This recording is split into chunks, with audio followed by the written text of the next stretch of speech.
Shalom,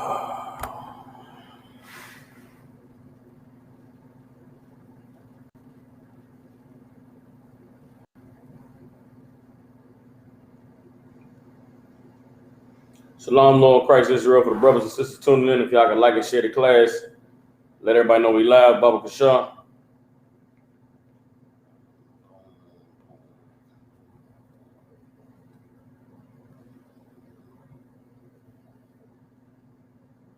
We'll be getting started momentarily, all right?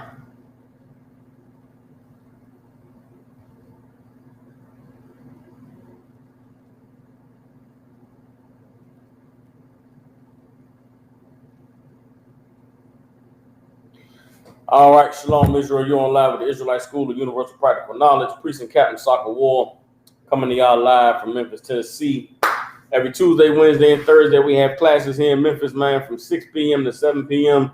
Central Standard Time. You brothers and sisters tuning in, you got family, loved ones, people you care about in Memphis, Tennessee, and surrounding areas, get them in contact with the Israelite School of Universal Practical Knowledge. Since 1969, we have been teaching so-called blacks, Latinos, Native American Indians the truth according to the Bible. What is the truth? The truth is that so-called blacks, Latinos, and Native Indians descend from the greatest people that have ever walked the face of the earth. The Bible identifies us as the lost 12 tribes of the nation of Israel. And at the times that we're living in now, there's nothing more important than for so-called blacks, Latinos, and Native Americans to find out the truth of who they are, where they come from, and what their purpose is on this earth. And that is what the Bible equips us with the understanding of. You understand? For many, many years, this Bible has been a book that's misunderstood. It's been, lies have been taught about this book. The very concepts of righteousness, of faith, of grace, of salvation have all been misunderstood. And in this time, in this day that we're living in, the Most High has given us opportunities, provided us with teachers, men, soldiers who have dedicated their lives to serving Him. The Most High has provided us with the guidance and the counsel and the wisdom necessary in order to be able to understand this word and to bring it forth to our people so that we can no longer live the lives that we've been given by our oppressor, but we can become the people that God called us to be and live the life that the Most High intended for us from the beginning. All right, so we have classes Tuesday, Wednesday, and Thursday. Usually Tuesday is brotherhood, Wednesday is biblical law, Thursday is scripture breakdown. But this week, seeing as though we had a meeting of 2 days, right? Yesterday was so-called white man's Labor Day, but it was also the opening of the Feast of the Memorial of Blowing of Trumpets, which is a high holy day found in Leviticus 23rd chapter in the Bible. And what I wanted to do was today we're going to talk a little bit about Labor Day, how Labor Day is a spit in the face to God's people. But then tomorrow and really Thursday, we're going to discuss the Feast of the Memorial of the Blowing of Trumpets and the importance that it played in our nation and why it is something that needs to be, the meaning behind it needs to be really resurrected and reestablished in our communities today, because it is very important in terms of understanding the strength of our nation and where it lies. All right. So today we're going to talk about Labor Day and the evil of Labor Day. You know what I'm saying? Black people, we all had a day off yesterday. Everybody wanted to, I ain't gonna lie, I wanted some barbecue yesterday, y'all. I was like, man, where the barbecue at? I want to get me some wings and some chicken and some damn, a burger or something. You understand? Instead, I was in the Esau slavery. You understand? I'm going to get that money on Esau slavery. But was the memorial to blowing the trumpets as well. So brothers and sisters did get a chance to get together, you understand, and celebrate and feast and be thankful for having this knowledge and this understanding of the Most High's culture and who we are as a people. But to focus on Labor Day and how it is a spit in the face of our people, let's go ahead and go to the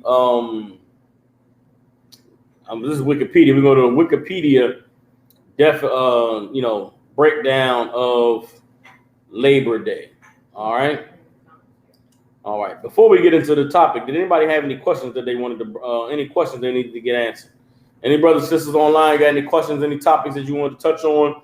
All you gotta do is type them in online. You're in the classroom, you got any questions, all you gotta do is raise your hand. All right. So real quick, a quick breakdown of Labor Day. Right, it says in the beginning in the late 19th century, which is the late 1800s, as the trade union and labor movements grew, trade unionists proposed that a day be set aside to celebrate labor. Labor Day was promoted by the Central Labor Union and the Knights of Labor, which organized the first parade in New York City. In 1887, Oregon was the first state of America to make it an official public holiday. By the time it became an official federal holiday in 1894, 30 states in America officially celebrated Labor Day. Everybody understands? All right. Let's get a little bit more. It says the date of May 1st, an ancient European folk holiday known as May Day, emerged in 1886 as an alternative holiday for the celebration of labor, later becoming known as International Workers' Day. The date had its origins at the 1885 convention of the American Federation of Labor, which passed a resolution calling for adoption of the 8-hour day effective 1886. All right.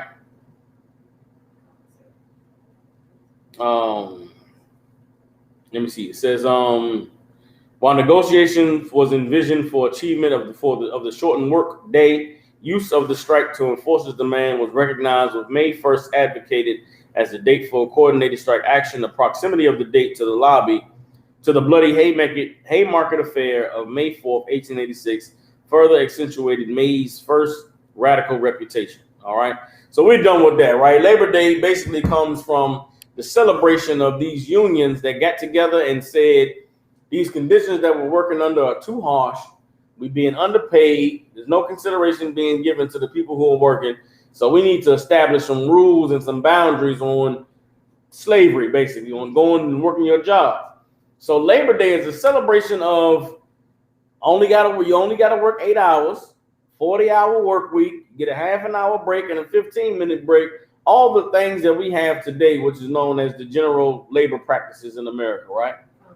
And why do I say that Labor Day is a spit in the face to God's people?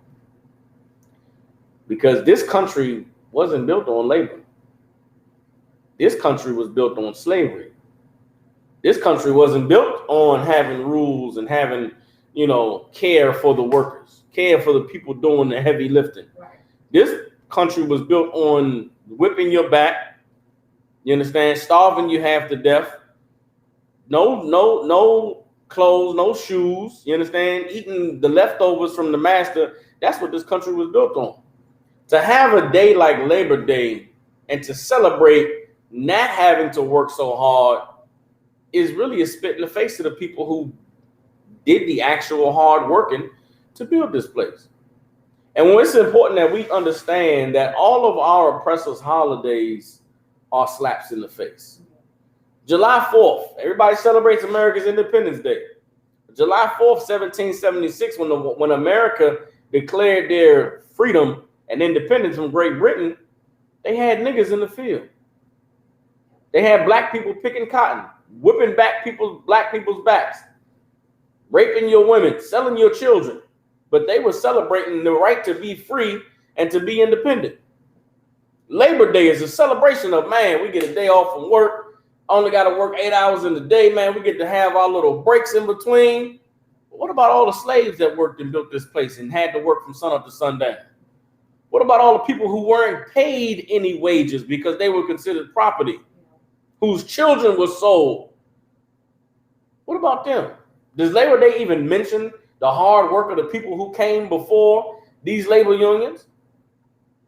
Go watch a documentary or go watch a celebration. They talk about the harsh conditions in the factories and, how, children that they had to have working, people working at 12 years old in those factories and how they was getting all kind of diseases in the mines and things like that. Well, guess what? Them people chose that work. Them people signed up for those jobs. Those people woke up one day and said, you know what, man, I'm going to go down to the factory and get a job. Slaves didn't have a choice in doing that. Nobody woke up and said, you know what, man, I want to go pick cotton for the white man. Get me a job. Right now in school, you parents, you're chill. Everybody excited about their kids getting back to school. And I know it's been hard on y'all. Y'all need a break, right? You got some kids that's taking social studies or kids that's taking U.S. history. Go look at them textbooks they starting to put out now. The textbooks are starting to no longer mention slavery. Textbooks are no longer mentioning, you understand, the forced subjugation. They're not mentioning the slave trade in the same light that it was when we was growing up. Now they talk about slavery like it was a migration. Like black people was getting on boats and just deciding to come to America for opportunity and for a chance to at a better life. That's not the conditions that we came to this country under. Right. Nobody came here to be a slave. Nobody decided, you know what, man, F this life of freedom and having my own village and being with my family and being with my people and living how we want to live. Let's go live as slaves in America. Nobody woke up and decided that. Right. You understand? And it's important that we understand the history, not only of our people, but the history of the people who have been oppressing us since the beginning, so that we can reject them trying to erase the history. Everybody understands? Labor Day is a spit in the face, man, because Labor Day completely ignores all of the crimes and all of the cruelty that was committed against our people as we built America from the ground up. Everybody understands? So we're going to go into some scriptures, man, to get an understanding of how evil and horrible this celebration is of our oppressor. Everybody understands? Let's first go to Psalms chapter 10 and understand that these words that have been spoken about our oppressor are true from God. Everybody understands? This is Psalms chapter 10. We're going to start at verse 5. Everybody understands? Let's see something.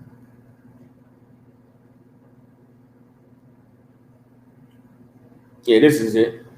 All right. Psalms chapter 10, verse 5. All right. Psalms 10 and 5 says, here's what, all right, first of all, it's first chapter Psalms, verse 10, verse 2. Everybody understands? So we can get an understanding of the context of this scripture, what it's talking about. All right. Psalms chapter 10, verse 2 says, the wicked in his pride does persecute the poor. Everybody understands? We're talking about the wicked here in the Psalms, the 10th chapter. Who was the wicked? Just so we get an understanding of who the wicked is, let's go to Job chapter 9, verse 24. You don't have to guess and wonder what the Bible is talking about, man. What you'll learn in these classes is that the Bible is a book that is self-contained, meaning what? If you understand the Bible the way that the Most High and intended for it to be understood, everything in this scripture can be explained by going to other scriptures that pair along with it. Here in ISUPK and in the Bible, we call them precepts. So if you want to understand who the wicked is in Psalms, the 10th chapter, you got to find a precept in the Bible that explains who the wicked is. Everybody understand? Here in Psalms 9 and 24, we get an understanding of who the wicked is in the Bible. All right, this is Job 9 and 24. It says, the earth is given into the hand of the wicked. Everybody understands? The earth is given into the hand of the wicked. Let's read on. And he covereth the faces of the judges thereof. The wicked covers the faces of the judges of the earth. If not, where and who is he? If this man who the earth has been given to, who has covered the faces of the judges, is not the wicked, well then who's the wicked? Where is he? Somebody show him to us. Everybody understands? This is a rhetorical question. There is nothing else or no one else that can be deemed the wicked, because the Bible just explained who it is. Everybody understands? Job 9 and 24, the earth is given into the hand of the wicked. Now we got to take a look at the earth. Who's ruling on the earth? Who has power and authority on the earth? Who rules in North America? Who's the government that's in charge? Who rules in South America? Who rules in Africa right now? Who's in power and control over in the Middle East? Who's in power in Asia and Antarctica? You understand? In Australia. Now, you might look on the TV and you see America leaving Afghanistan. And you say, yeah, man, them Arabs is running the Middle East. Them Arabs ain't running the Middle East, man. The white man, who's the devil the Bible speaks of, is running the Middle East. You look over there in Africa. I don't know if any of y'all took a trip or a vacation to Africa, but them Africans is not living in full-out African culture. They are Europeanized Africans over there. Them Africans over there is speaking English and trading with the U.S. dollar. You understand? They making deals with the European banks. The white man is who runs Africa. Who's ruling in North America? Surely it isn't black people. We don't have power. We don't have a military. We don't control the government. The evidence of that is the way that we're dying and suffering in this country. It ain't black people. White people run North America. Who runs South America? You understand? The Hispanics are not in control in South America. Those people that's ruling in South America, those are the descendants of the conquistadors, the remnants of the Spaniards who came and conquered South America. That's who's ruling there. Where the Spaniards? They white people. The white man is the wicked that the Bible speaks of. He's the devil. You understand? He rules the earth. Who covered the faces of the judges? Well, who are the judges of the earth? Christ in the Bible said that him and his disciples, that when he came back, his 12 disciples would sit on 12 thrones judging the 12 tribes of the nation of Israel. The Bible said that we were to be kings and princes and judges on the earth. The judges are the 12 tribes of Israel, the children of God. Who told you that they were white people? Who's calling themselves a Jew and ruling all over the earth with their banking system, in control of all of the the gold and the diamonds and the entertainment and the media? It's the white man. You understand? Who painted the image of our king? The Bible says Jesus Christ was a dark-skinned black man, so black that it looked like his feet was burnt in the furnace. You understand? The color of burnt brass. Who told you that it was a white man? Who painted a white image and said that this was Jesus Christ? Our oppressor did, the white man. Everybody understands. He's who covered the faces of the judges. If he ain't the wicked, then who is? You can't show me anybody who fits the description of the wicked on the earth more than our oppressor is. That's what the Bible is expressing. Everybody understands? So let's go back to Psalms chapter 10, verse 5 now. We can get an understanding of who we're talking about. It says, his ways are always grievous. Who are his ways? The oppressor. You understand? Thy judgments are far above out of his sight. Whose judgments? The Most High's judgments. It says thy judgments is talking about God. God's judgment is not at all the focus of our oppressor, which is why they do the things they do and live the way that they live and oppress the way that they oppress on the earth, because they don't consider the judgment of God. Everybody understands? It says, as for all his enemies, he puffeth at them. The wicked puffs at their enemies. What is a puff at somebody? It's like you bucking at them, like, man, shut up. What you gonna do? You ain't gonna do nothing. Pipe down. That's what it means to puff at somebody, or to stick your chest out like, yeah, you don't want to see me. You don't want it with me. That's our oppressor. That's what Labor Day is. Labor Day is our oppressor puffing themselves at us. Yeah, nigga. So what? You built America. So what? You was a slave and we whipped your back and we raped your mother. So what, nigga? Get over it. Celebrate this Labor Day. Have you a hot dog. Have you a hamburger. Be thankful that you live in America. Anytime black people get to talking about the problems and the issues we have with this country or the history of what has happened to us in this nation, what do our enemies say? Go back to Africa. Leave this country if you don't like it. That's them puffing up at you. That's them like, man, shut up. I hear your whine. I want to hear your crying. When speaking about the injustices that our people have suffered, it's not crying. It's not whining. It is pleading to God for what is right. And that's because our oppressor doesn't consider the judgment of God. They don't want to hear you pleading about what is right. Everybody understands? Reading on verse 6. He has said in his heart, I shall never be in adversity. I shall not be moved. I shall never be in adversity. Everybody understands? His mouth is full of cursing and deceit and fraud. Under his tongue is mischief and vanity. Everybody understands? Under the tongue, when that white man speak, he talk about these holidays and talk about celebrating and talk about how America is such a great place. All of that is lies and deceit. All of that is vile and wickedness coming out of his mouth, because the purpose of it is to deceive. Purpose of it is to just lull you to sleep. Be thankful you got a day off from work. Everybody understands? They'll tell you, be thankful for the hard work of the unionizers and the strikes that they went on and their refusal to work. They'll tell you to be thankful to them for Labor Day. What about all the slaves? What about the people who actually built this place? What about all of the blood and the sweat and the tears that went into the building of this place? You want me to celebrate Labor Day, but you won't even recognize the atrocities committed against our people? We bring up the discussion of reparations. We bring up the discussion of critical race theory. Oh, you got to shut up. Nobody want to talk about that. Nobody want to hear you niggas speak about what happened to you. But you want me to celebrate Labor Day? You want me to be happy because white people, you want to know why we got 8 hours in a work day? Because white people are lazy as hell. Because white people don't see niggas. White people saw niggas working and said, nah, I'm not no nigga, man. I'm not no nigga. You're not about to work me from sun up to sundown. You might work them niggas like that, but you're not about to work me like that. Damn that. White people was walking off their jobs. And guess what? The white people could have stayed off their jobs. Because guess who would have did the work? We would have did the work. Yeah. Why? Because that's what we were used to. That's what slaves were doing. What they don't tell you about those unions is that those unions were also getting black people fired off of jobs. Those unions were also getting rid of black workers. Those unions were the white man trying to be able to have a right to work. After slavery, black people had all the skills. We were the ones that was doing all the work. After slavery ended, we the ones that had all of the skills. We the ones that was getting hired in all the factories. Them black people was leaving them cotton fields in the South. The ones that could escape, they was coming north and they getting them factory jobs. And they was working and doing it real good. White man said, man, we got to do something about these niggas, man. They ain't paying us no money. Because these niggas are damn near work for free. Why was niggas working for free? Because that's what niggas was used to. You know what I'm saying? You go from being the slave in the South, making no money, to a man pay you 15 cents an hour or $2 a day, whatever the wages was at that time, nigga, you would take that. Right. Listen, man, they paying $2. You understand? We down here in Memphis, Tennessee. Niggas is excited about $15 an hour right now.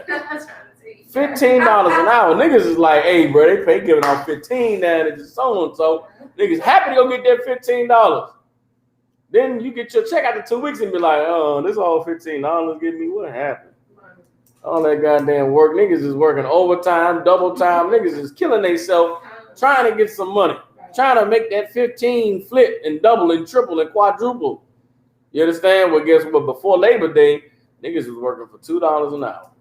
And white people hated it then. I don't know if y'all know it. I don't know where y'all are, but white people mad that the goddamn wages have gone up on these jobs. You understand? People getting paid more money means that the unions are being, okay, right now, what's happening with the way that money is being handled in this country, the reason why minimum wage has to stay low is because low wages means that people with education and people who are in unions get the right to the better paying jobs. But if the lower paying jobs increase in their wages, then it's not special anymore to have education. Yeah. It's not special anymore to belong to a union. So why the hell would anybody join? Here's what you don't understand about, what people have to understand about these unions. These unions make you pay dues. It's an organization that you join so that you can work, but you also pay into the organization. And the organization, where does the money that gets paid to the organization go? It goes in the pockets of the people who run the organization. So being in a union, being in a labor union is like being in a fraternity. It's like joining a fraternity in college. Why do people join fraternities in college? Because of the benefits.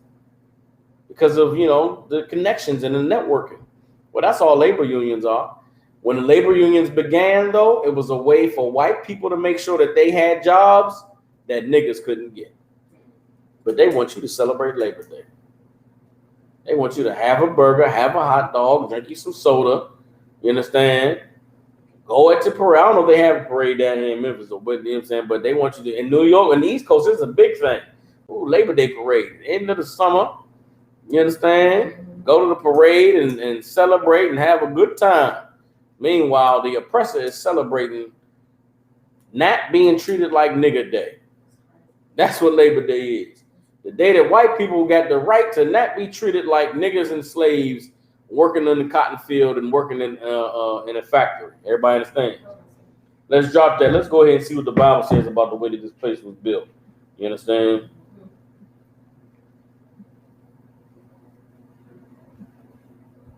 And this is the reason why America is destined to fail. Everybody understands? While our oppressor goes to celebrate his Labor Day. Now listen, everybody saw the storm that happened this past week, right? Storm was horrible. People suffering right now. People suffering in Louisiana, suffering in Mississippi, suffering in different parts of the country. Over there in the East Coast, suffering in New York City, suffering in Philadelphia because of the rain and the flooding and all the horrors that took place, right?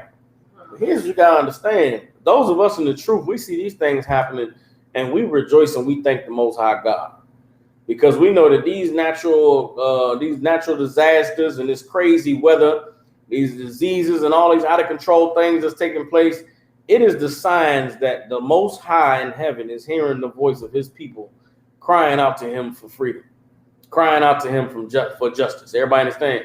What we got to understand as a people is there cannot be a kingdom of heaven if America doesn't fall.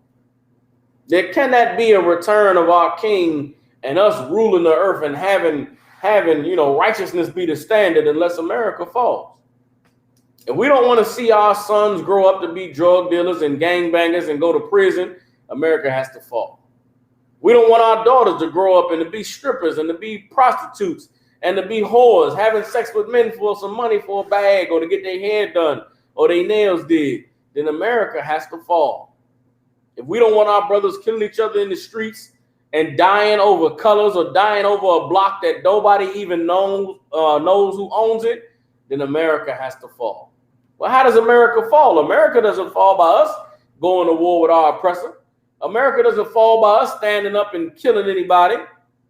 God is going to have to bring America down. And how does God go about bringing nations down?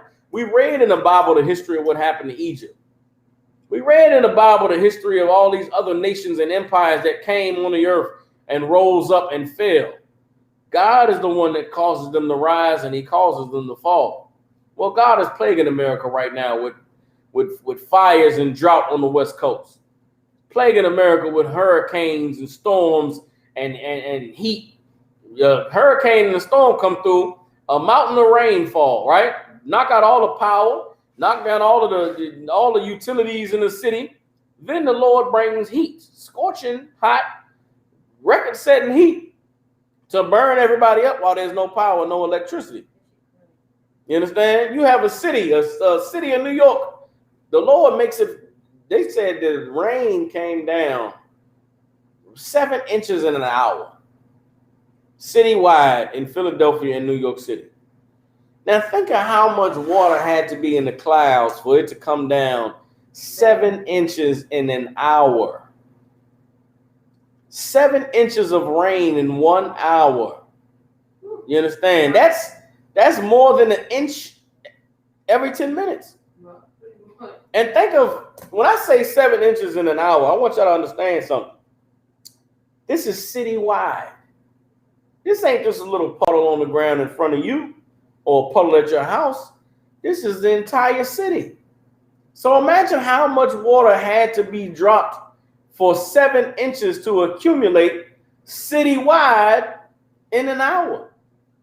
Those pictures from Philadelphia where they showed the highway underground, that's about 40 feet from where that water was. That's a road that I used to drive on all the time, leaving and entering the city of Philadelphia. That's 40 feet of water in the middle of the city, which means if the water is 40 feet up at a part in the city, well, what about everything that's lower than that part of the city? That means everything lower than that part of the city is underwater. They ain't showing it on the TV, and I ain't seen no footage from it yet. But I know for a fact if there was that much water in that part of the city that made it flood that much to where the highway was under the ground, then all of the hotels, all of the beachfront, all of the riverfront properties, the riverfront hotels and the restaurants, the park down there, all of that got flooded. All that got washed away. There's people who got lakefront apartments. I mean, not lakefront, I keep saying lake. There are apartments that sit on the river in Philadelphia and in New Jersey. The water was so high that if you lived on the 17th floor, you could not leave the building because the water is covering the second floor. If you live on the 17th floor, how are you getting out the building? If the water is to the second floor, you can't get on. What, you gonna get on an elevator? The elevator can't go down to the second floor. What, you gonna walk down the stairwell? You get to the second floor on the steps, the water is at the second floor. So what you gonna do? You gonna go on the third floor and go to somebody's apartment and ask them, can you get out off their balcony? Where you going when you get on the balcony? The water is there. Where's your car? Your car's in the garage. under 3 floors of water. Where's the road? The river is flowing through your apartment building. You gonna leave your apartment and go what? In the river, nigga? That's what God does. That's what God is doing in this place. And it's happening all over the world. You brothers and sisters out there, man, go and take a look. Go watch the news, man. Go watch the world news. You think America the only place with crazy weather? America the only place with these wild storms? No, it's happening everywhere. You understand? And if you watch enough, you're going to find out that our oppressor is doing things to mess with the weather. Our oppressor is doing things to fight against God and what God is doing. And the Lord is not going to let man mock him. Everybody understands? Over there in the Middle East and them Arab countries, it's hot as hell all day, every day out there. Well, they got scientists trying to figure out how can we cool it down. So they got scientists trying to make rain. They making clouds. They burning up, heating up the water over there, making the steam rise up into the clouds, shooting electrical shocks into the clouds to make it, make the moisture in the clouds form into rain, and then using wind to push the clouds over the areas they want the water to drop on. And so watching that, if you're somebody who's sitting at home and you study, you're like, man, see, they got this weather modification, they got this weather program, and they messing with the clouds. You'll see what's happening in Louisiana and over in New York and Philadelphia, and you'll say, see, it's the white man doing it. The white man, he trying to flood. The white man ain't doing that. That's God doing that. It's God looking at the white man trying to make it rain in the desert and saying, oh, y'all think y'all gonna make it rain in the desert? Okay, no problem. I'll make it rain in your city. I'll drown people to death in your city. I'll put your luxury apartment buildings 3 floors under the water. You understand? Listen, any brothers and sisters out there, do not buy a used car for about the next 2 years. Because all of New York, Philadelphia, right now, there's car buyers is going to New York and buying cars for dirt cheap that have been sitting under 3 floors of water for about a week. And they're going to clean it up. They're going to get that moldy smell out of it. They're going to sell it to you.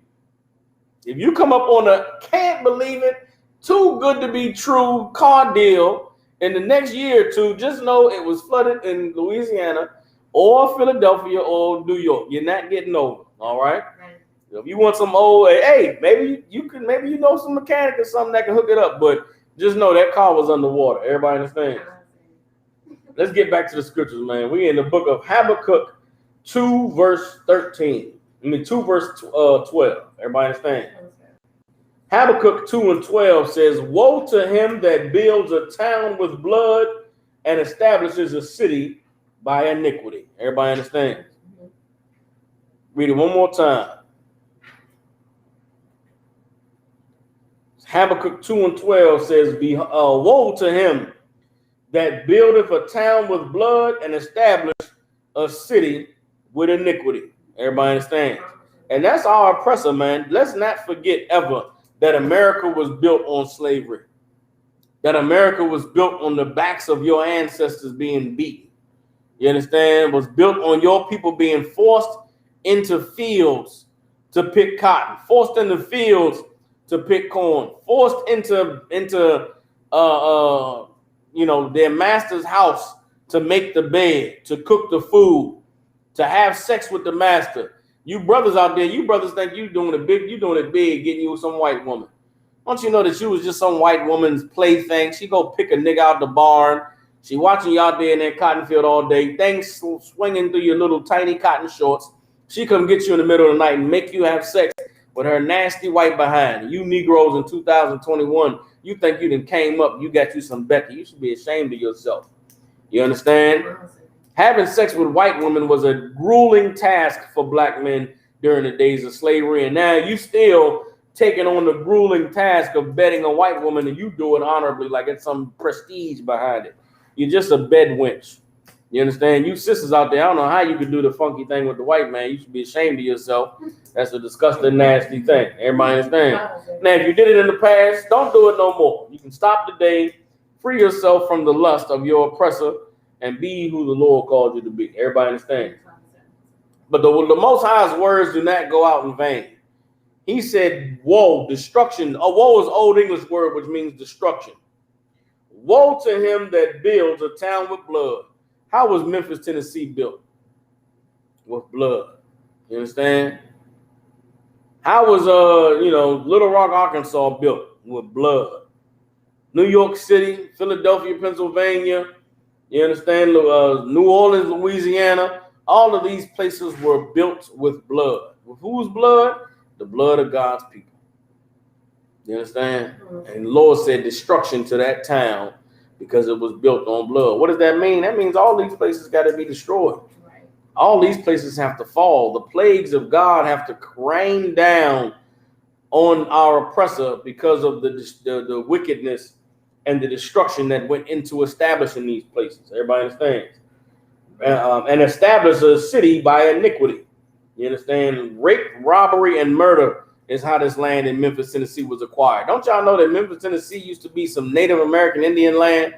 They had they had what they call them? Large earthworks were here in Memphis, Tennessee and St. Louis. You understand? Yeah. They could say large earthworks. I'm talking about giant mounds of earth being moved and maneuvered in ways that made them, you know what I'm saying, structures for the people who lived in those places. The white man came and murdered those native Indians and destroyed their culture and destroyed the evidence of them being here. He tried to set a city up. Well, God remembers that.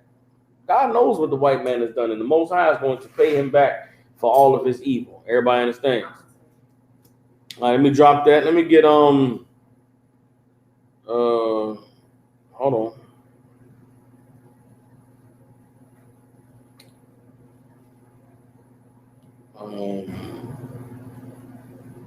Get Revelations. Hold on.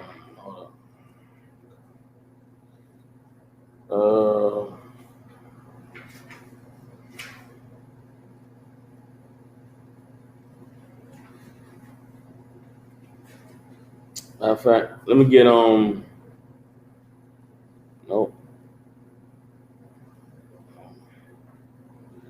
Let me get Revelation chapter 18, verse 6. All right. Matter of fact, we'll go to Revelation 18 and 4. All right. Go to Revelation 18 and 4, then we'll go to Jeremiah the 48 or 50. All right. But let's go to Revelation chapter 18, verse 4.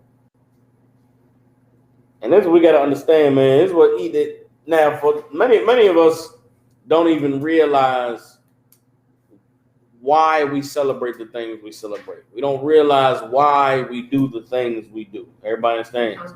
But it's not honorable to live a ignorant life. You understand what I mean by ignorant life? To be ignorant means you don't know. That's just it. And it's not a crime to be ignorant. Yeah, you just don't know, right? But it's not honorable to live your life that way. It's not honorable to go through life just not knowing. You understand? And that's something that we as black people, we don't take enough pride in understanding the world that is around us. And I think that it definitely comes from slavery, but it also comes from a feeling of not being able to change anything. A lot of times, what I need to know about that for? It ain't going to help me. I ain't going to change nothing, but who cares? What matters? But it does matter, and you should care, because you can change things if you determine how you want to live your life. But it's a defeatist mentality of, what I need to know that for? I can't do nothing about it. Don't live your life that way. Don't be that kind of person. And if you are that kind of person, pray and ask the Most High to help you to see the importance of changing, or follow someone who does understand the importance of things so that they can teach you. Everybody understands. Come on, sis. You got your hand up. So what if it's like another culture or something, like, you know, the Buddha that had their stuff, Muslims that had their stuff, and it's, you know, it's idol worship, and somebody trying to tell you about it, like, I don't want to hear that. Like, is it okay then to be like, I ain't trying to get into another culture, another religion? Is that okay? To be like, I don't want to know nothing about it. Is that all right? Okay. You want to know about the things that you do. That's what I mean by not being ignorant. Oh, okay. Meaning there's things that you do. You want to know why you do the stuff you do. Okay. And I say that because a ton of people celebrated Labor Day. Okay. You ask them, what's Labor Day about? Shit, I don't know. The white man gave us a day off. Cousin. That's horrible. Okay, cousin. Celebrate the 4th of July, brother. Why do you celebrate the 4th of July? Oh shit, man! America independence. We got free and Independence Day. That's what. And the hot dogs and the fireworks. Well, brother, do you know that we were still slaves when they got free? Okay. But so we free today. When is your Independence Day? When did you get free? America got free from the British in 1776. When were black people set free? Lincoln did the emancipation. Okay, when was that day? What day was that? Because that ain't July 4th. Right. Why you celebrating July 4th? Oh man, see, listen, man, why you trying to ruin everybody's fun? This is fireworks for the kids, and that's a horrible way to live your life. Don't live ignorantly. If you're doing something, you should know why you're doing it. And it may seem like a small thing, but that trickles into every aspect of your life. If you don't know why you celebrating 4th of July, why you celebrating Labor Day, but there's no reason. I mean, then I would expect, that's why a lot of times, if you ever ask somebody, why did you do that? Yeah. They'll tell you they don't know. That's not an acceptable answer for an adult human being. You don't know why you did something? Don't live your life that way. Every one of us should live purposefully. We should live knowing why we do what we do. You ever ask somebody, why you smoke weed? Why you get high? Well, I don't know. Just like to get high. You don't know why you get high? Or are you afraid to acknowledge why you get high? And that's, again, being ignorant goes hand in hand with feeling like you can't change anything. So who cares why? I just do it. Everybody understands? And you should not live your life that way. God did not put you on the earth to live your life just doing things. The Most High gave us a purpose. You understand? And the way that we fulfill our purpose, the way that we live purposefully, is to obey the rules that God gave us. But how can you obey those rules if you don't even know? Everybody understand? So we should no longer live ignorantly. If you somebody out there and you live and you don't know why you do the things you do, stop that.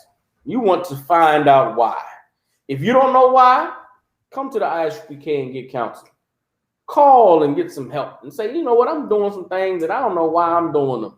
And I need some help figuring out why. We'll go find out what you're doing, find out where it started, and get to the bottom of it. Yeah. But there's something in your life that is controlling you. And if you don't know, you better find out. Everybody understands? Though our oppressor is, for a lot of us, he is why we do what we do. You don't know why you get high? Your oppressor, you being oppressed, that's why you get high. You don't know why you're celebrating Labor Day? You're oppressed. That's why you're celebrating Labor Day. You don't know why you have sex with women and knowing that you're not going to be with them, and then you have sex with them and throw them away. Well, why did you have sex with that sister if you never intended on there being any serious relationship? I don't know. That's not an answer. So you just putting your penis in random places out here? God damn, that's not cool. Sister, why did you have sex with a brother if you knew that you knew he was a player and he had a lot of women, but you don't want a man who has a lot of women? Why would you have sex with this man? Well, I don't know. You don't know. So you just let anybody in your vagina and you don't know? That you shouldn't live your life that way. Everybody understand? Have an answer for everything that you do. And if you live your life needing to have an answer for everything you do, guess what you'll start doing? You'll be searching, you'll be studying, you'll be finding out the cause of things. And when you find out the cause of Labor Day, you find out that it is disrespect to Black people. It's a complete slap in the face to all of the hard work, blood, sweat, and tears that our ancestors gave up in building this place for our oppressor. Everybody understands? All right. See something.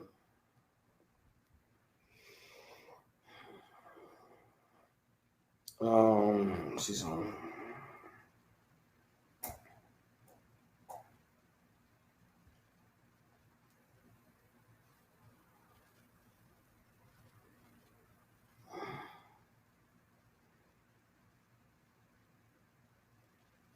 Hold on.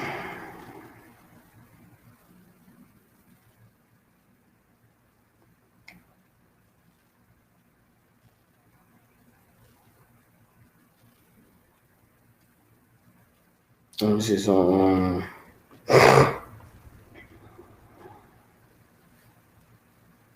So I tried to find a scripture on searching out knowledge or seeking knowledge. Matter of fact, I'm trying to seek knowledge, right? But these scriptures aren't really in the context. The ones I'm finding aren't really in the context that I have. All right.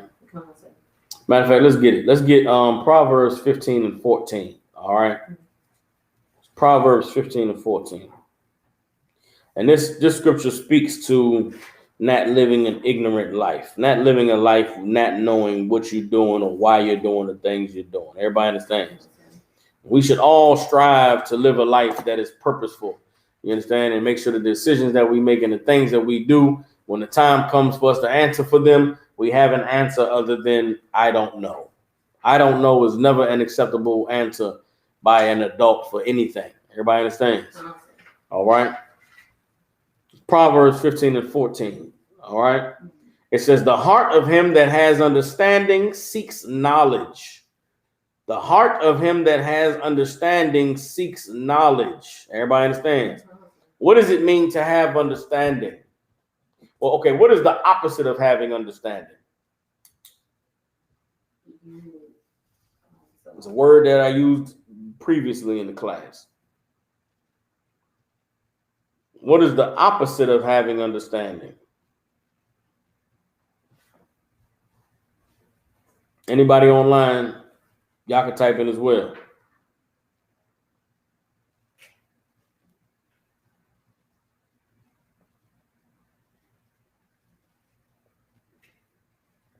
See?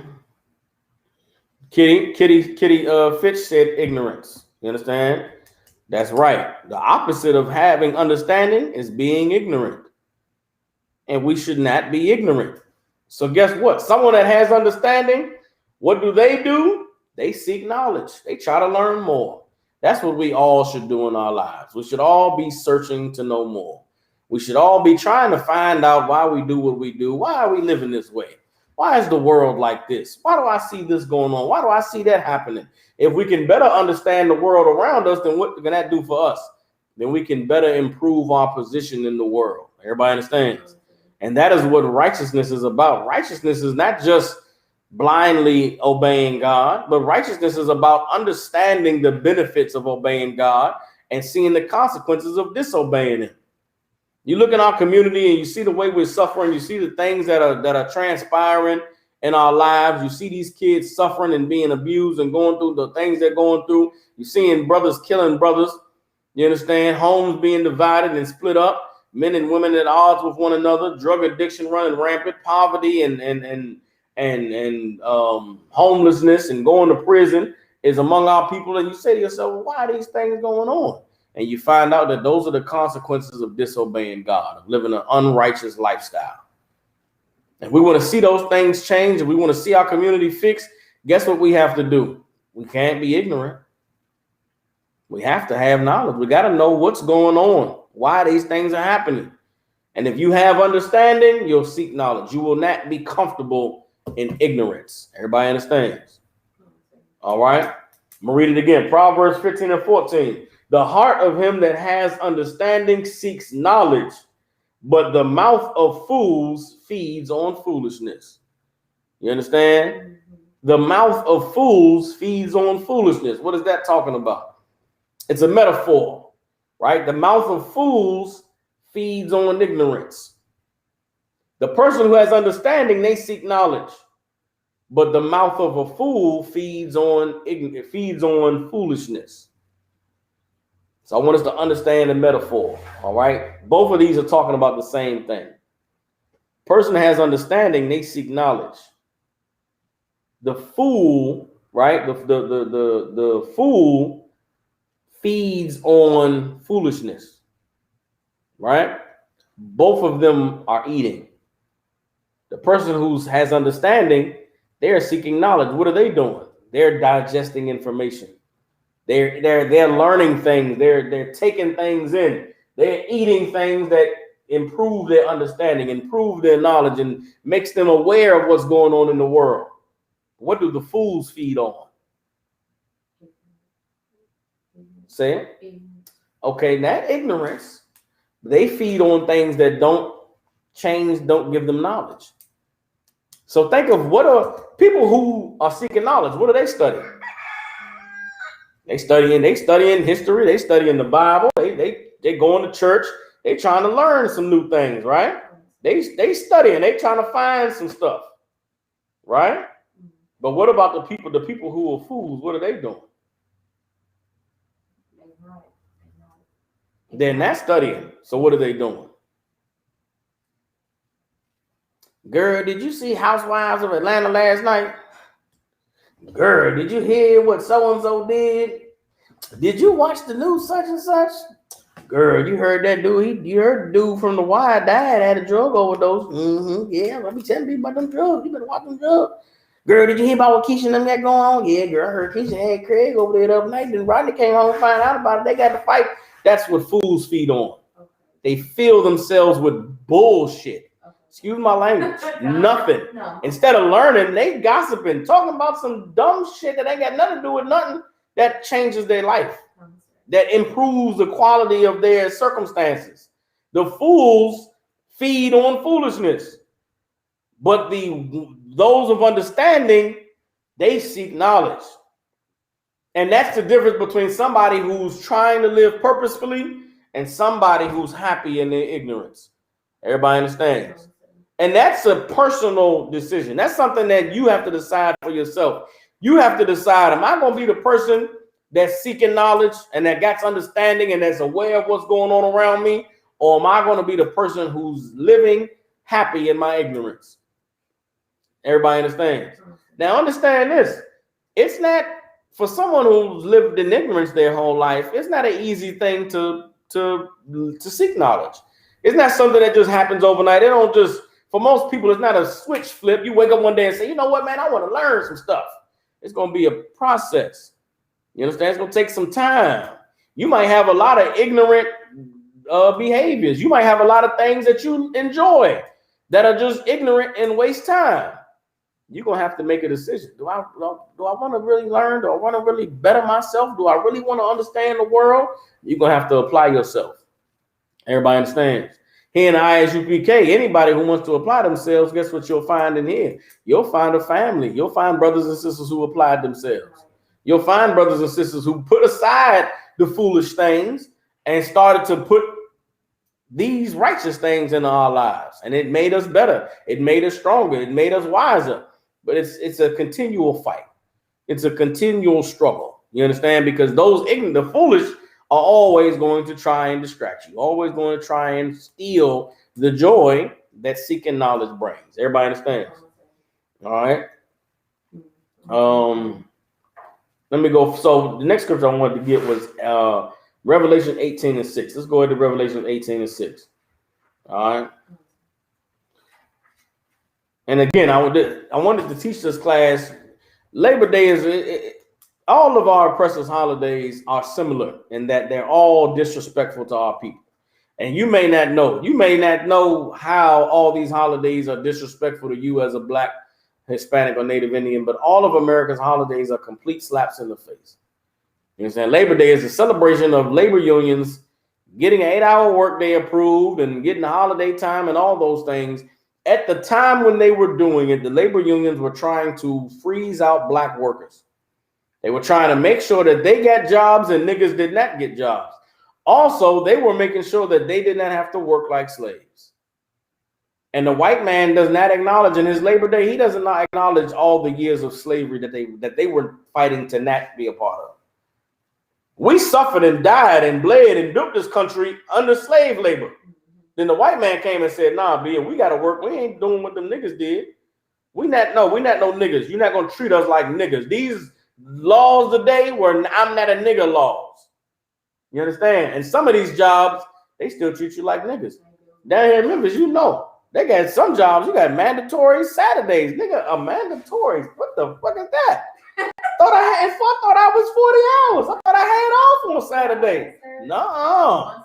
Down here in the South, you better bring your ass in here on a Saturday, nigga, or you ain't got a job. Well, goddamn. What the hell I'm celebrating Labor Day for? Nigga, you better show up. You better be here, goddammit. And them jobs is majority black jobs where they do that. You working at Amazon, nigga, you better overtime. You can't just clock out when you can't just say, hey, I've been here 8 hours, I'm gone. What? Nigga, you better pick them packages up. The fuck, you better, these packages need to be shit. I gotta get my kids. I gotta go be up. Nigga, you better get them packages. You better listen. I was at the slavery last night. It was overtime last night. I left at the 8 hours, and I'm getting ready to leave. Somebody said, "Where you going?" I said, "I'm gone, man. I did my 8 hours, but we ain't done yet, nigga. I don't care. I'm gone." But they was mad at me, like, "How dare you, bitch?" I'm sorry. Excuse my language, y'all. But that's this place. That's this place, man. And there is no respect given at all to all the years and all the children and all the lives that were lost because of building this place. You want me to celebrate Labor Day? No. How about Thank the Slaves Day? Maybe they had a Thank You Slavery Day. You understand? Where they just white people, maybe, I don't know. It never happened, but they should have a day where white people every black person you see, just say thank you. Just say thank you. White people every day, all day, just thank you. Thank you. Thank you. They'll never do it. They'll never do it. You understand? But they should. Damn Labor Day. You understand? Revelation chapter 18, verse 6, man. Let me see something. Somebody asked a question on YouTube. Low key, low. Okay, low key. Let me see. Shalom, sir. If a brother who's not in the school but pays tithes and follows the law to the best of their ability, what options does he have as far as being able to reach out to the ISUPK? Okay, low key, that's a very good question. Low key, you are a part of the school, meaning you're not a soldier, but you are a supporter. And that is a very important role that brothers and sisters play in this nation. Not every brother is meant to be a soldier. Not every sister is meant to support, is meant to live the life of a sister of the soldiers or a wife of the soldiers. Some brothers and sisters just need to learn to better their lives. They just need to learn so that they can be who the Lord called them to be. And that is what's required for this nation. Everybody should be learning the truth. Everybody should be paying their tithes because it's a requirement of the Lord. But that doesn't mean everybody got to come into the school. You're a brother and you watching the classes and you learning but you're not going to put on that all black and you ain't able to go to stand at camp and you got your family and people in the world who you love and care about and you don't want to ostracize yourself from them. You don't have to do what we do, brother. You understand? There's sacrifices that some of us made because the Lord chose us to be soldiers. The Lord may have not chosen you to be a soldier, but he did choose you to be righteous because he made you a part of this nation. So you're doing your part. You're paying your tithes. You understand? You follow the laws to the best of your ability. Pick up the phone and call. Call the school and seek counsel. I'm going to tell y'all right now, eventually the ISUPK is going to be the solution to everybody's problems in our nation. I'm here in Memphis, Tennessee. I know that one day gangbangers and drug dealers will call my number and will say, man, I did something horrible, man. And they niggas trying to kill me, man. And I don't want to lose my life. Can y'all help me? And I'm going to help the nigga not lose his life. And I'm going to find a way to reach out to the people who he violated and establish a council. And we're going to have a sit down where this brother gets to apologize and the people who he's offended get to say what they feeling. And we as the men of God will render a judgment. And the man who has violated is going to have to pay either with his service, with his cash.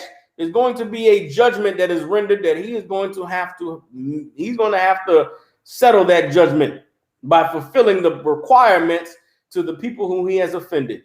And guess what? He won't have to lose his life. He may not have to go to prison. The people who he offended, they will be given some sort of restitution, but they will forgive that brother for the wrong that he has done. And guess what? Nobody has to die. Nobody has to go to jail. That is what the ISUPK is built for. And guess what? The brother who calls, he won't be a man that's in the school. He won't be a brother that's worn his all black. He'll just be a brother who's seen a class or caught a flyer or maybe encountered us in the street and said, hey, man, I remember hearing them niggas said they helped me out. Well, I'm going to test them out, see what they're going to do. And in that day, we're going to end gun violence in the city of Memphis, Tennessee. We're going to end the black on black violence in Memphis, Tennessee, because we're going to get these young boys that's killing each other. They killing each other over nothing. And I know it's nothing because there ain't nothing here to die for. I'm sorry. Ain't nothing here to die for. When you down in the neighborhood, you're set. What set? What? Brother, y'all should forgive each other. We should stop this and find out. Somebody say sorry. Brother, you got to go and say sorry to all of them. Say sorry. I'm sorry. The brother said he's sorry. Please forgive the brother. Y'all got to forgive this brother. Brother, okay, listen, brother, this is what you're going to have to do. Because you did this and you did that 2 days a week, you're going to show up at 7 a.m. and you're going to do this, that, and that. And brother, if what we're telling you to do is not done, if I get a report that this is not done, then brother, you know what's going to happen to you. And you came here because you did not want that to happen. Brothers and sisters, we don't want what was going to happen to him to happen to him. So he is going to show up and he's going to do what he's supposed to do. And in time, you will forgive this brother because we're family and we should love one another. That's the solution. And it comes when people decide to stop being ignorant. When people decide to stop living a life not knowing why they do what they do. Everybody understands. So low key, low, reach out to the ISUPK, whatever city you in, contact us and get help. All right. If you're watching this class on YouTube, the number for the school in Memphis is on that profile. Reach out to us, get the help you need. All right. Having said that, we're good to go on that. Let's continue on. We're gonna go to Revelation chapter 18, verse 6. Everybody understands. Now, again, we're talking about the evil of Labor Day and how Labor Day was a slap in the face to our people. We got to understand that more than us feeling the shame, more than us feeling offended, God is offended by what our oppressors doing. God is offended by the idea of a day like Labor Day when his people have been murdered, raped, robbed, and killed and oppressed in this place. Everybody understands? So as we talked about the hurricane that occurred, we talked about these different, right now is fires blazing in California. You understand? The coronavirus is shutting everything down again. People getting sick, people dying. It's a horrible thing going on, right? There's a whole lot of unsurety. People are scared as hell. Right now, you got people who are getting high, man. Why they getting high? Because, hey, man, they don't know what their life is going to be like. They don't know if they're going to live or die. People taking vacations and trips, just popping mollies, getting wet. Why they doing these things? Because they in such a horror, not unknowing where their life is going to be tomorrow. Everybody understands? All of that is part of God destroying this place. And for those of us who can be aware of it, the Lord is trying to wake us up. He's trying to get us to realize that there's a better way that we should be living. There's something else that we're supposed to be doing besides what we're doing in this place. Everybody understands? So he's trying to wake us up, man. Revelation 18:6 says, reward her even as she rewarded you. Who's the her? The her is the wicked. The her is America. The her is our oppressor. Everybody understands? Reward her even as she rewarded you. And double unto her, double according to her works. In the cup which she has filled, fill to her double. So what is the Lord saying? Everything that the oppressor has done to us, he is going to do to them. Double of the horror that they caused us, that horror is coming back on them. Everybody understands? So what should we do as God is terrorizing this place? As God is torturing these people?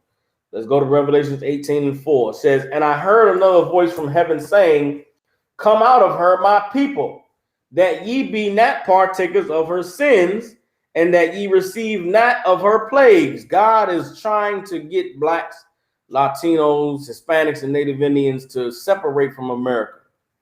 God does not want you celebrating Labor Day. God does not want you living ignorantly. God wants you aware of what's going on in this world. God wants you aware of the things that you do, why you do them. And if there's things that you're doing that you know you shouldn't do, guess what God wants? God wants you to fight. He wants you to fight to not be the person that continues to do the evil things that you do. He wants you to fight to be somebody who does not live ignorantly. He wants you to fight to be somebody that wants to live like a child of his. Everybody understand? And when you do that, you'll be on the side of those who celebrate when the oppressor is destroyed. You'll be on the side of those who celebrate when God shows us just a little bit of his ability to make our oppressor suffer. Everybody understands? I'm gonna read on a little bit more. Revelation 18:7 says, how much she has glorified herself and lived deliciously. Talking about our oppressor.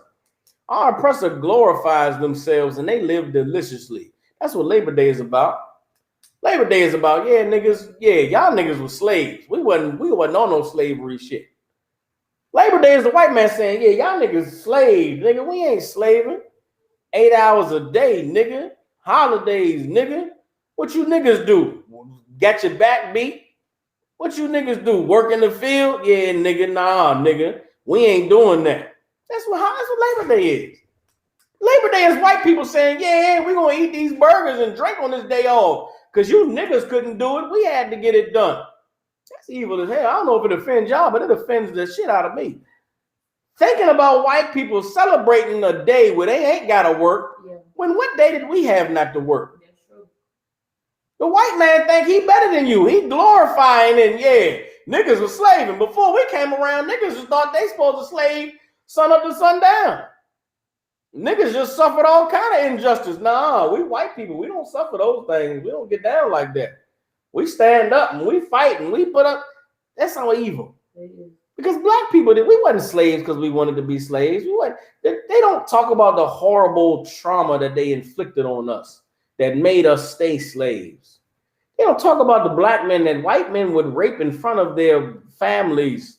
So white men, and I think how evil that is. You're a man, and your way of establishing dominance over the people is to rape another man.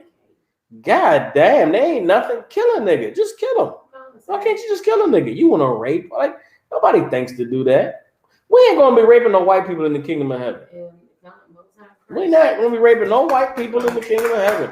We're not raping no white men. Oh, God. You know what we're going to do? We're going to Darth Vader white people. I pray we had the power at that time where you just pick a cracker up. I'm doing this in my hand, but in reality, his body's lifting up. And I just do this and grip my hand like this, and the cracker just chokes. And all the white people gonna watch me choke this cracker from. I'm here. He's 30 feet over there. They're gonna watch me choke the life out of him. Like Darth Vader on goddamn Star Wars. I'm gonna choke a cracker from across the room, and white people gonna fall on their face and bow down and worship the ground. Everybody understand? The strongest cracker. What? The steroid cracker. We're gonna get the steroid strongest man in the universe. Lift him in the air and choke him without touching him. And white people are going to be afraid. The white man could have did that. He could have did anything. He could have, he did anything. And they did do anything. They did all the horrible things that they could imagine.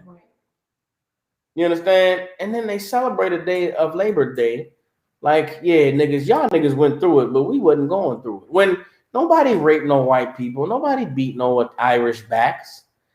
Nobody hung no Germans from trees. Nobody beat no Germans when they came over here. All them crackers from all them cracker countries, France and Germany and Italy and all the places where crackers came to America from, but nobody raping them and beating them and hanging them from trees and spitting in their face and selling their kids.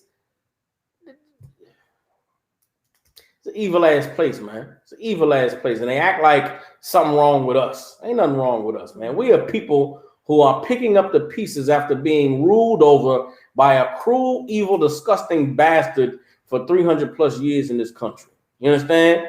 We are people that's trying to find God. We're trying to find our way through all of the BS that the oppressor has to distract us. That's who we are. And because we don't know any better, that's why we get high and we go to strip clubs and we pop pills and just do all the things that we do because we don't know any better. But I thank the Most High that we're now living in a time where he's got his priests in the earth so that we don't have to live life that way anymore. And as we continue to wake up and we continue to strive to be better and we become better, we'll see our oppressor fall more and more. Everybody understand? Revelation 18:7. How much she has glorified herself and lived deliciously.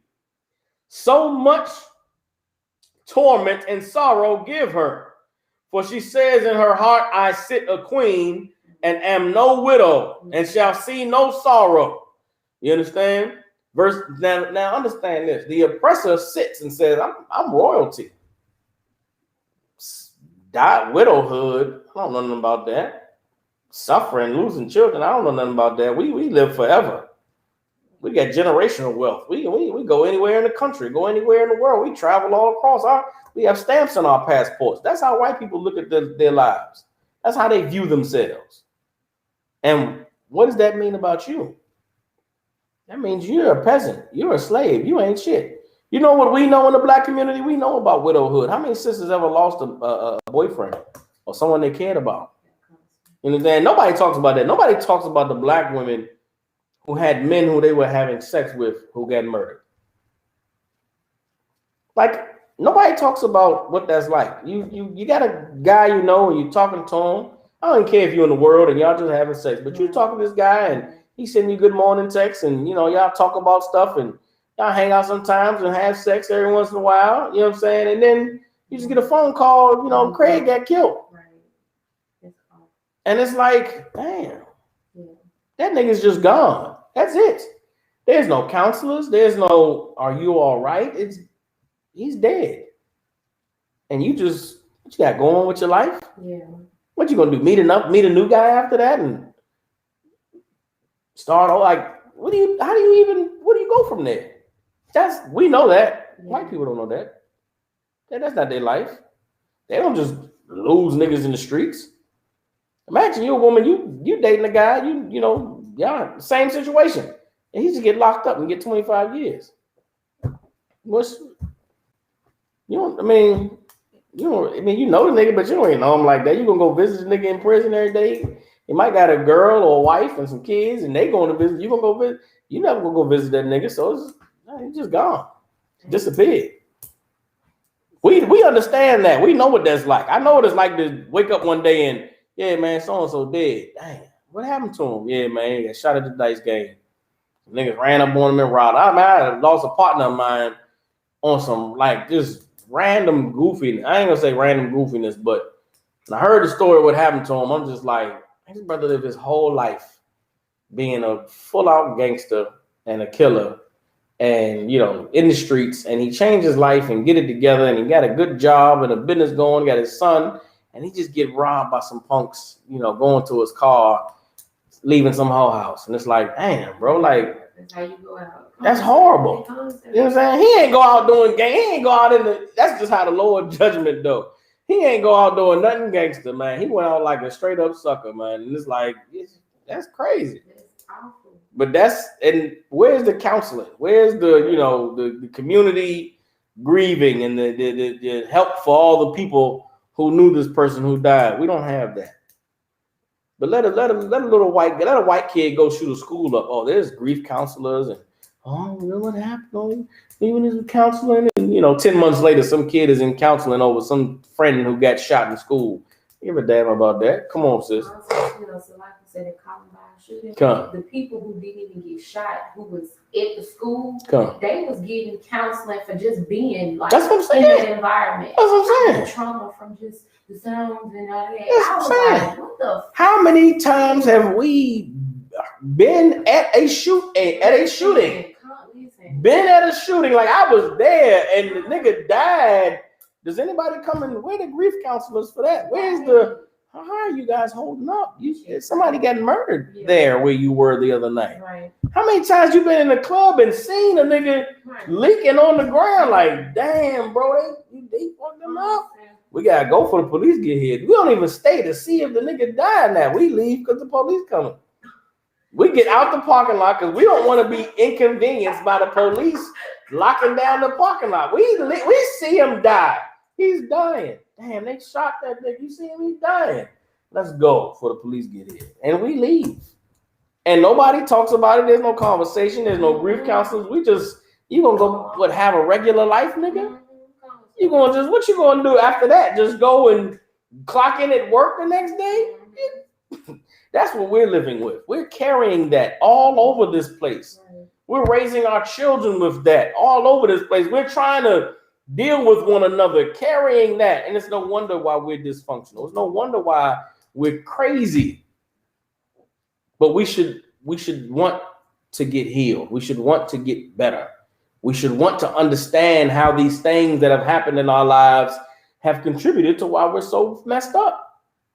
And when you learn those things, you'll want to get help. And here's the place where you get it. Everybody understands. But understand what God sees. God, this is the Lord showing John this. The Most High sees that our oppressor sits like their queen, that they'll never know torment, never know sorrow. You understand? That they're no widow and shall see no sorrow. Revelations 18:8. Therefore shall her plagues come in one day, death and mourning and famine, and she shall be utterly burned with fire, for strong is the Most High power who judges her. Everybody understands? Death and destruction is coming to our oppressor. Death and destruction is coming to America. It is coming to Europe. It is coming to everywhere that the powers that be think that they are going to be safe. In the meantime, we should change our lives and seek the Most High. We should become the people the Lord called us to be, separate from this oppressor so that we can be blessed and we can be healed and we can thrive the way that the Most High intended for us from the beginning. Everybody understand? Okay. With that, it's 8 o'clock, man. We're going to close down the class. Clap it up. Again, it's the Israelite School of Universal Practical Knowledge, man. We go live. So now, today I was a little late, so Salaki, I apologize to y'all for being a little late getting the class started tomorrow. We will be on time Tuesday, Wednesday, and Thursday from 6 to 8 p.m. Central Standard Time.